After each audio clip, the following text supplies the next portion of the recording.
شریف زرداری، یہ دو ایسے ملک کے اندر ناسور ہیں کہ جب تک ان کو مشرقی پاکستان مجیب الرحمن کی طرح ختم نہیں کیا، حالانکہ وہ محب الوطن آدمی تھا، تو اس وقت تک یہ نظام ٹھیک نہیں چلے گا۔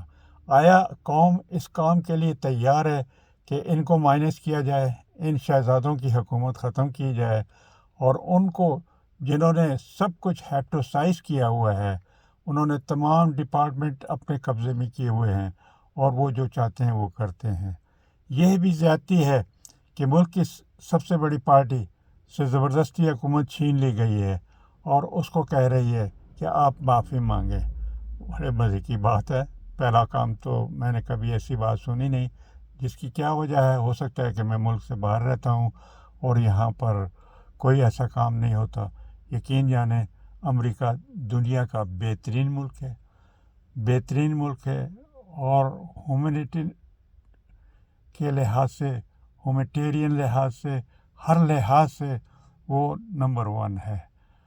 اگر چند سیاستدان یہاں بھی پاکستان کی طرح ہیں تو اس کا مطلب یہی نہیں کہ پوری قوم، پورا ملک اس کا ذمہ دار ہے۔ میں جانتا ہوں کہ وہ کون ہے، لیکن انشاءاللہ نومبر کے اندر ان کو صفایا کر دیا جائے گا، اور ہو سکتا ہے کہ اس کی جگہ بائیڈن کی جگہ کوئی بہتر انسان آ جائے، لیکن اس کے لیے ہم کوشاں ہیں۔ ہم ان لوگوں میں نہیں ہیں کہ ہم کہتے کچھ ہیں اور کرتے کچھ ہیں۔ ہم جو کہتے ہیں وہ کرتے ہیں، اور کاش کہ پاکستانی عوام بھی جو کہے وہ کرے، لیکن وہ کیا کہتی ہے ابھی تک میری سمجھ میں تو نہیں آیا۔ کہ 25 کروڑ عوام سے 25 آدمی قابو نہیں آ سکے تو وہ اور کیا کریں گے؟ میرے بھائی، اپنے مسائل حل کرنے کے لیے سوچو۔ یہ مسائل آپ کے ہیں اور ان مسائل کو آپ نے حل کرنا ہے۔ کوئی سیاستدان، کوئی ایسا عنصر اس کام کے لیے تیار نہیں ہے کہ وہ آپ کے لیے قربانی دے۔ آپ کو اپنا مسئلہ حل کرنے کے لیے اس کی خود قربانی دینی پڑے گی، اور یہ مسئلہ ٹیبلوں پر نہیں حل ہو رہا، کسی طریقے سے نہیں حل، تو پھر اس کا متبادل میدان ہے۔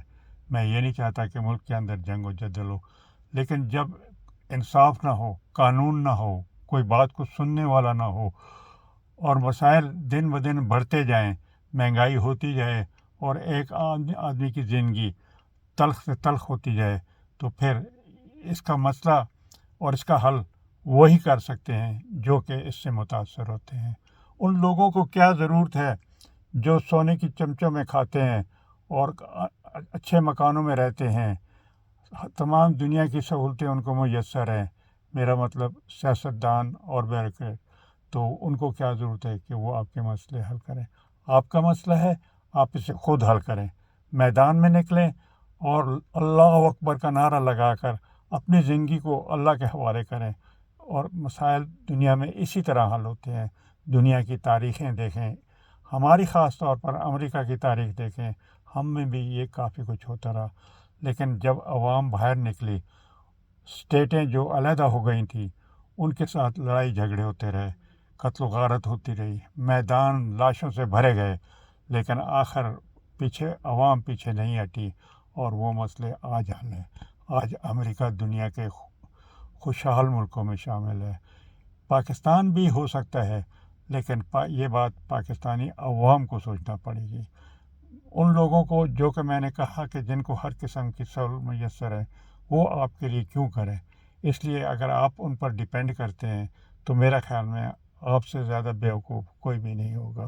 مجھے یہ لفظ کہتے ہوئے معذرت چاہتا ہوں، لیکن میرے پاس اس کا کوئی متبادل لفظ نہیں ہے، کیونکہ آپ لوگ جس نظریے پر یقین رکھتے ہیں، شرافت، وہ ناکام ہو چکا ہے، اور اس کی کامیابی اور اس کو اپنے ملک کو خوشحال کرنے اور عوام کے مسائل اور اپنے مسائل حل کرنے کے لیے آپ کو خود باہر نکلنا پڑے گا۔ یہ بات شاید چند لوگوں کو اچھی نہ لگے، لیکن مجھے اس سے کوئی غرض و غایت نہیں ہے کہ کس کو یہ اچھی لگتی ہے اور یہ کس کو بری لگتی ہے۔ یہ ایک حقیقت ہے۔ اس ملک میں جو افراتفری ہے اس کے ذمہ دار آپ کا الیکشن آفس ہے، آپ کے چند جرنیل ہیں، پوری فوج نہیں، پوری فوج قابل تعریف ہے، اور میں ان کا احترام کرتا ہوں، لیکن وہ جرنیل جو افر و تفری کے ذمہ دار ہے، اگر ان کو ہمارا عوام کا خیال نہیں ہے تو میرے خیال میں یہ کہنا ہے کہ عوام ان کا خیال کرے ایک بے وقوفانہ فارمولہ ہے۔ اس لیے میدان میں نکلیں، اپنے مسائل حل کریں، اگر پرامن نہیں ہوتے تو اس کا پھر جو متبادل ہے وہ ضرور کریں۔ میرے بھائی، میں یہ کہتے ہوئے آپ سب سے رخصت چاہتا ہوں، اور پھر 1-2 دن کے بعد ضرور حاضر ہوں گا، لیکن یہ خیال کریں کہ یہ مسائل آپ کے ہیں اور آپ نے ہی حل کرنے ہیں۔ اگر آپ میرے کندھے پر رکھ کر بندوق چلائیں گے تو وہ گولی صحیح نہیں لے چلے گی، اس لیے اپنے کندھے پہ رکھیں اور اپنے کندھے پہ رکھ کر اس کو چلائیں، تاکہ آپ کو معلوم ہو کہ آپ کا ٹارگٹ صحیح ہے یا غلط ہے۔ اچھا، میں آپ سے اجازت چاہتا ہوں۔ پاکستان زندہ باد۔ اللہ تعالیٰ آپ سب کو خوشحال رکھے۔